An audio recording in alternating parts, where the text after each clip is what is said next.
నాగరాజు మనందరినీ సేవ్ చేస్తాడులే అని ఉన్నతాధికారులు కూడా ప్రిపేర్ అయ్యారు. కోర్టు కూడా డౌట్ రాదా సార్ ఛార్జ్ షీట్ లో వీళ్ళు పొందుపరిచిన అంశాలు?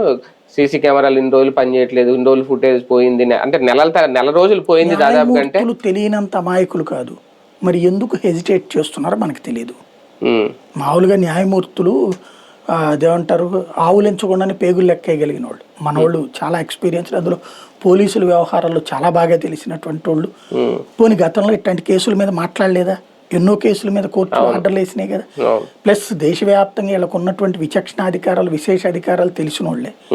కాకపోతే ఇందులో ఎందుకనినో మరి దాన్ని ఏమంటారు, కొంత లేజర్ ఇస్తున్నారు. మేబీ వీళ్ళంతట వీళ్ళుగా బయటపడతారేమో అని చూస్తున్నారేమో. ఒకవేళ అలా బయటపడనప్పుడు పూర్తి స్థాయిలో వాళ్ళు ఇన్వాల్వ్ అవుతారేమో, చెప్పలేం. కానీ పబ్లిక్ లో కూడా సార్ ఇటువంటి ఓకే అతను క్రిమినల్ అవ్వచ్చు, అతని మీద కేసులు ఉండొచ్చు, ఇవన్నీ పక్కన పెడితే అతను అంతా కూడా నేరగాడని అనుకుందాం. ఇన్ని ఇట్లా అబద్ధాలు అనుకోవచ్చు, లేదంటే నమ్మలేని కొన్ని అంశాలను పొందుపరచడం ప్రజల్లో కూడా పోలీస్ వ్యవస్థ మీద రేపొద్దున ఒక చులకన భావన రాదా? కేసులు ఇలాగే ఉంటాయేమో, దాన్ని మాఫీ చేయడానికి పోలీసులు కూడా ఇలాంటి ప్రయత్నాలు చాలా చేస్తారేమో అనేది రాదా? అంటే బేసిక్గా ఒకటేంటంటే ఇప్పటిదాకా వీళ్ళు ఒక సైకలాజికల్ మీడియా వార్ క్రియేట్ చేశారు. వీళ్ళు ఎవరిని కొట్టినా, ఎవరి మీద తప్పు కేసు పెట్టినా వాళ్ళని దొంగలుగా, వాళ్ళని గురించి విలన్లుగా ప్రజల ముందున అలవాటు చేశారు. ఇప్పటిదాకా జనం అది నమ్ముతా వచ్చారు.